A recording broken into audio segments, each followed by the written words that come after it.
नमो तस् भगवतो अरहतो सम्मा सम्बुद्धस्स।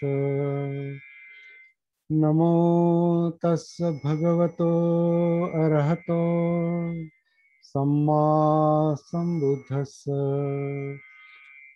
नमो तस् भगवतो अरहतो सम्मा सम्बुद्धस्स। बुद्धं धम्मं संघं नमस्कार।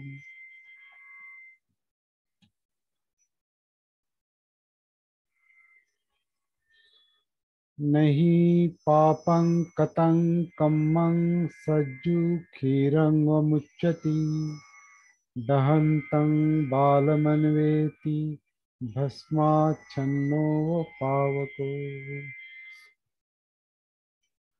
तो ये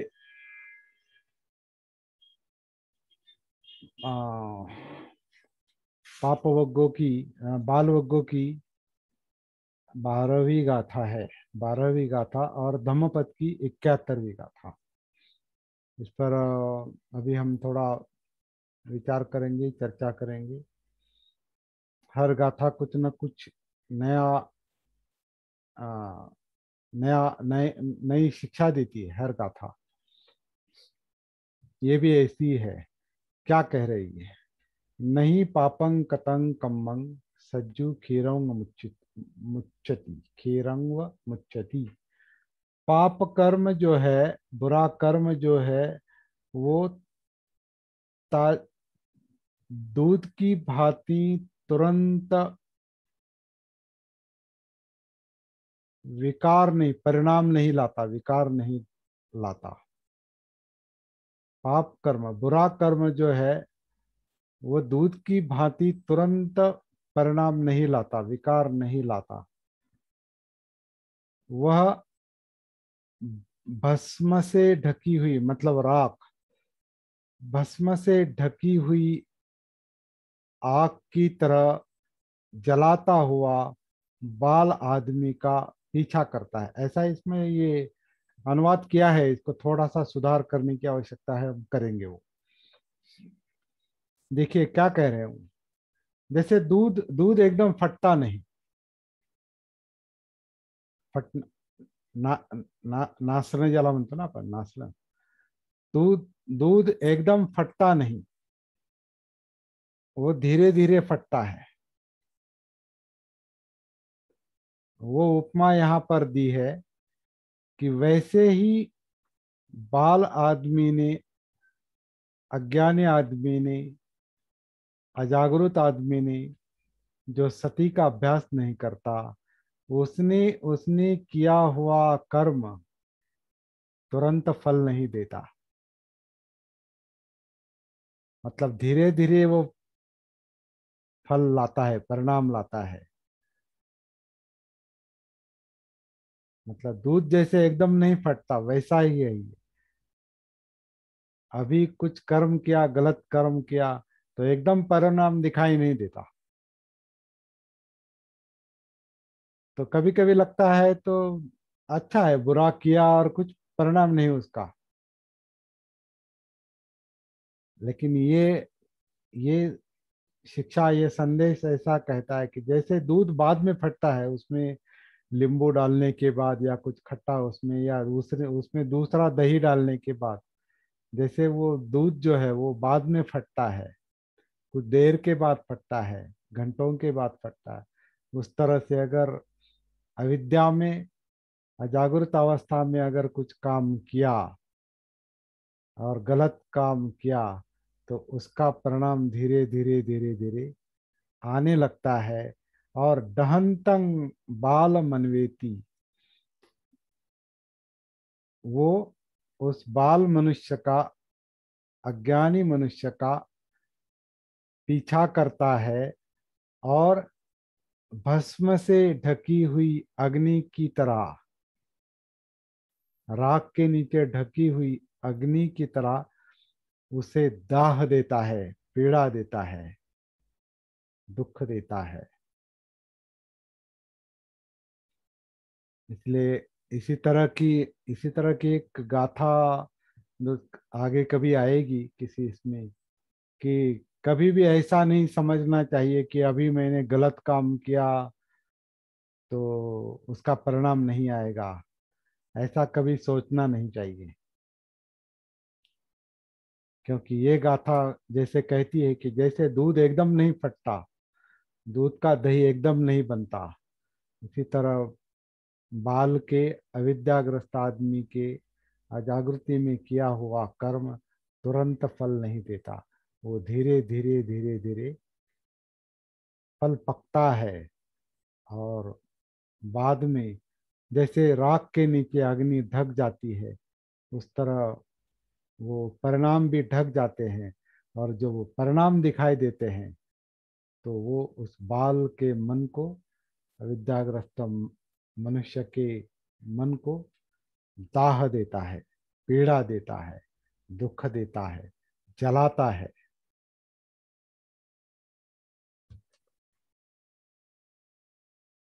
लेकिन ये समझ में नहीं आता, ये बात जल्दी समझ में नहीं आती। बराबर। इसका कारण सरल है। जब वो कर्म होता है बाल आदमी से, जब वो कर्म होता है, उस वक्त वो होश में नहीं रहता, उस वक्त वो जागरूक नहीं होता, उस वक्त सती का अभ्यास नहीं करता वो। तो फिर उसमें वो वही बाल अवस्था है।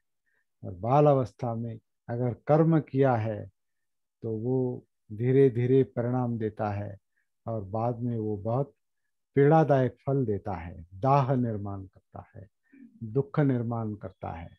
राख के नीचे अग्नि है, राख को हटाएंगे तो अग्नि दिखाई देगी। इस तरह से फल मिलता है तो दाह निर्माण होता है, दुख निर्माण होता है। तो ये महसूस होने के लिए, इसका ये समझ में आने के लिए, और उसी वक्त समझ में आना चाहिए जिस वक्त वो कर्म होता है, जिस वक्त वो हमारी वाचिक या मानसिक हो या कायिक कर्म हो, वो उसी वक्त समझ में आना चाहिए। और वो उसी वक्त, बुरा कर्म उसी वक्त कब समझ में आएगा, जब जागरूक। उस क्षण में वो जागरूक है। उस क्षण में अगर मन जागरूक है, सती में है, तो उस वक्त वो समझ में आएगा कि जो कुछ कर्म मुझसे हो रहा है वो गलत है। सही गलत की पहचान जागृति देती। सही गलत की पहचान जो है वो केवल सती जागृति हमें करवाती है। इसलिए जागृति, सती इम्पोर्टेंट, महत्वपूर्ण बात है। बहुत सरल बात है। इस इसलिए बाल अवस्था का अगर रूपांतर करना है, मतलब समझदार, अविद्या अजान अवस्था का अगर जागृत अवस्था में या सुजान अवस्था में प्रमाद क्या, का अप्रमाद में। हाँ, प्रमाद का अप्रमाद में। प्रमाद, प्रमाद मतलब बाल अवस्था है। हम्म। प्रमाद अ- में बाल अवस्था जो है वही प्रमाद के कारण ही बाल है। प्रमाद मतलब गलती करना। और गलती गलती कर। कौन करता है? जो बाल है वही गलती करता है। और बाल कौन होता है? जो जागरूक नहीं है, सती में नहीं है। तो इस बाल अवस्था का अगर रूपांतर करना है, अ, समझदारी में रूपांतर करना है, पंडित अवस्था में रूपांतर करना है, या ज्ञान में रूपांतर करना है, तो सती के अलावा दूसरा कोई चारा नहीं। सती। अपनी जो बाल अवस्था है, और वो बाल अवस्था कहाँ होती है, वो काया के स्तर पर भी बाल अवस्था है, जो काया को जानता नहीं, काया को जानता नहीं। फिर वे काया जो जिंदा है, मतलब वेदनाएं हैं, वेदनाओं को भी जानता नहीं, वहां भी बाल अवस्था है। चित्त को भी जानता नहीं, जिसमें चाहिए नहीं चाहिए का जो संघर्ष चलता है, वो अजागृत अवस्था के कारण वो समझ में नहीं आता, वहां भी बाल अवस्था है। विचारों के स्तर पर, मनोविज्ञान के स्तर पर भी बाल अवस्था है, क्योंकि उस वक्त वो विचार प्रक्रिया वो महसूस नहीं होती, इसलिए समझ में नहीं आती। तो वो समझ में नहीं आती, इंद्रियों का कार्य समझ में नहीं आता।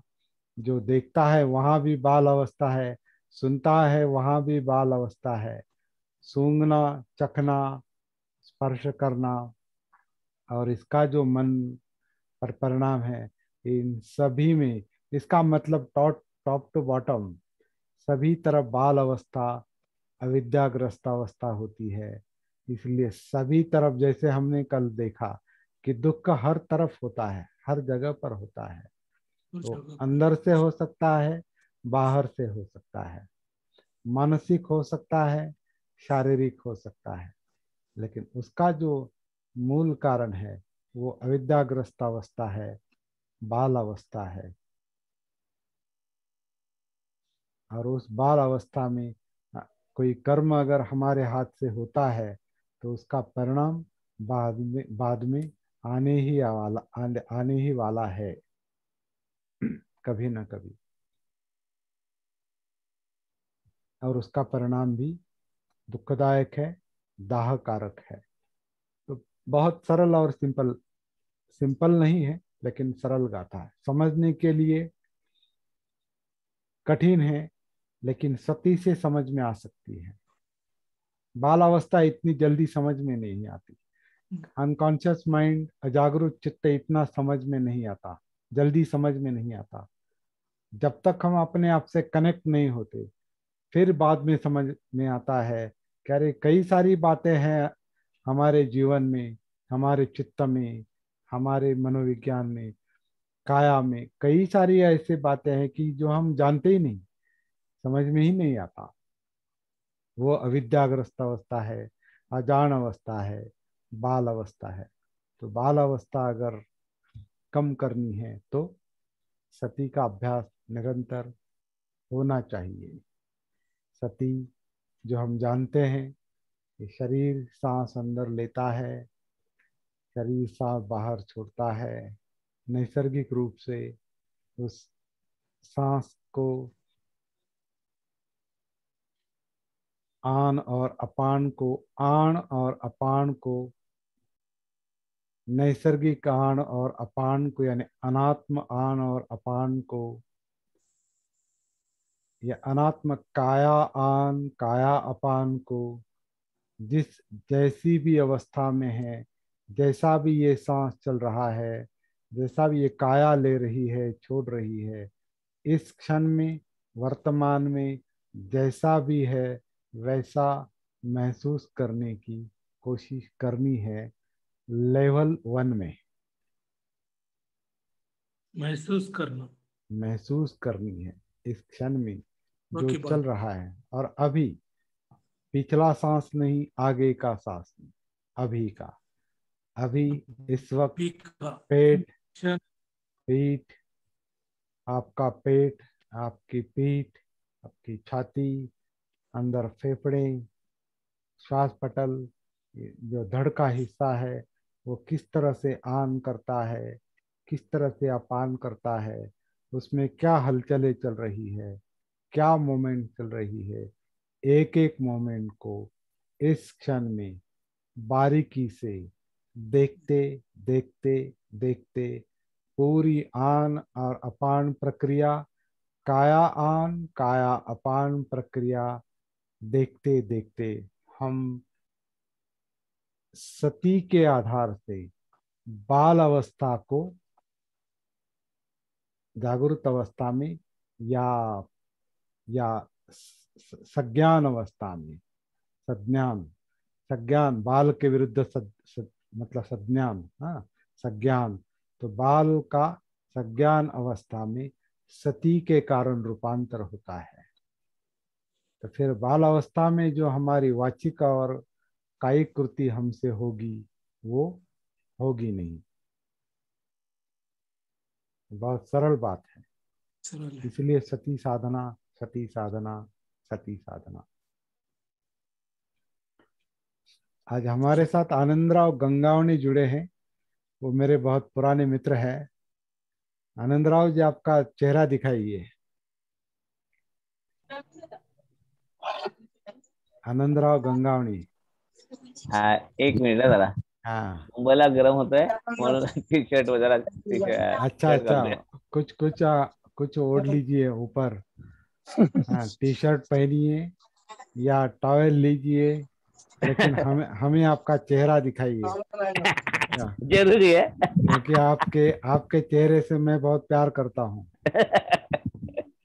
जरूरी इसलिए है। इसलिए सर, मैं बाकी लोगों को बताता हूँ, क्योंकि केवल मेरे ख्याल से देवटे सर जानते नहीं, हम्म, और अशोक सर जानते नहीं, अनिल जानते हैं, हम्म, विशाल पता नहीं जानते हैं, नहीं जानते हैं। आनंदराव गंगावणी जो है वो मी नहीं महा सर, मुझे नहीं मालूम। हाँ, आनंदराव गंगावणी जो है मी महात्मा फुले बोलतोय, हाँ का हाँ। एक पात्री प्रयोग करते हैं वो। मतलब वो एक्टर है, वो अच्छा। कलाकार है, और बहुत बढ़िया एक्टिंग करते हैं। मैंने उनके वो एक पात्री प्रयोग देखे हैं। तो आनंदराव गंगावणी, चेहरा चेहरा दिखाई सर, अच्छा, बहुत अच्छा। आपके चेहरे पर अच्छी लाइट नहीं है, लेकिन हाँ। हाँ हाँ, नहीं वो, हाँ। भाव कौन सा है? तो आनंदराव गंगावणे जो है वो एक्टर भी है, अच्छे साधक भी है, और जो बुद्ध से संबंधी जो कुछ स्थल है। मैं आपका माइक बंद करता हूँ आनंदराव।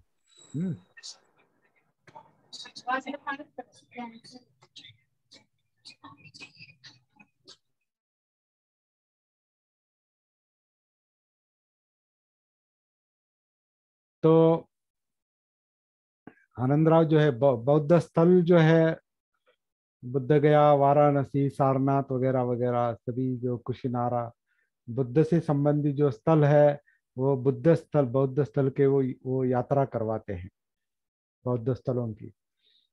आप में से किसी को अगर जाना है उनके साथ, तो वो आपको सारे बौद्ध स्थल दिखाएंगे जब भी आपको जाना है।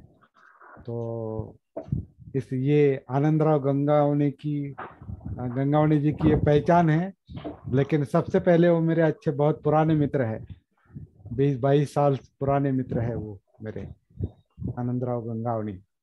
आपको हाँ। देखकर बहुत अच्छा लगा आनंदराव। हाँ हाँ हाँ हाँ धन्यवाद। हाँ बहुत दिन से अपना ये सती साधना शुरू है, और मैं अनेक बहुत लोगों से व्हाट्सएप से भेजता हूँ, हाँ लेकिन हाँ किस कारण से मैं इस टाइम व्यस्त रहता हूँ, कुछ ना कुछ प्रोग्राम रहता है। हाँ हाँ हाँ उनको मालूम है, और अच्छी तरह हाँ से मेरी जान पहचान उन्होंने कर दिया, और हम सही ढंग से उनके साथ हम कमल जी के सहवास में हमने बहुत कुछ हम सीख पाए हैं, और मुझसे बहुत इस साधना में मतलब पुराने हैं, और उनके साथ उनकी किताबें बहुत है, उनसे जरिए हम पढ़े हैं, उनके साथ उनका सहवास हमको मिला है। और सहवास मिलने से साधना कैसे किया जाए, कैसे आनापान होता है, अपनी स्थिति, अपनी जागृति कैसे हो सकती है, उन्हें बहुत अच्छी तरह से मुझे उन्होंने राह दी है, मार्गदर्शन किया है। इसलिए बहुत बहुत मैं उनका आभारी हूँ और धन्यवाद देता हूँ। Thank you. और एक बात आपको बताते हैं, जीवनाचा 3 गाथा, ये जो मराठी किताब है, ये मराठी किताब का प्रकाशन जब अहमदनगर में हुआ था, तब आनंदराव जी यहाँ आए थे अहमदनगर में, सिद्धार्थ बाग में। शायद Yes. उनको याद होगा, बहुत सा है, याद है, फोटो भी है और फोटो भी है, हाँ। स्मरण भी रखा है। तो आज की ये गाथा धम्मपद की 71वीं गाथा जो है बालवग्गो की, तो यहाँ हम समाप्त करते हैं। और हिंदी वालों को अलग अलग कारण से आ नहीं सके लोग, दिल्ली के लोग, उनका ऑफिस का काम है। भारती जी जो है आगरा के, मेरे ख्याल से उनका नेट शुरू नहीं हुआ। तो जितने भी लोग हैं अभी, और ये आज का क्लास होने वाला नहीं था, इसलिए भी कुछ लोग तैयारी में नहीं थे मेरे ख्याल से। और मेरा भी कंप्यूटर शुरू में बिगड़ गया था, इसलिए हमने देरी से शुरुआत की। और अभी हम इसको खत्म करें या कोई बात आपको करनी है तो आप बोल सकते हैं। सर आपकी आवाज नहीं आ रही ड्यूटे सर। गंगावणे किस गांव के है? गंगावणी सतारा, सातारा। करंदी तालुका, जावली जिला सतारा। अच्छा, सातारा के हैं, मुंबई में रहते हैं, लेकिन फिलहाल कोरोना की वजह से सातारा में है। खेती भी करते हैं और धम्म की खेती भी करते हैं। मुंबई में कहाँ रहते हैं? मैंने आपको देखा है देवनार म्युनिसिपल कॉलोनी, देवनारला। अच्छा अच्छा। Deonar municipal colony. तुमचं नाव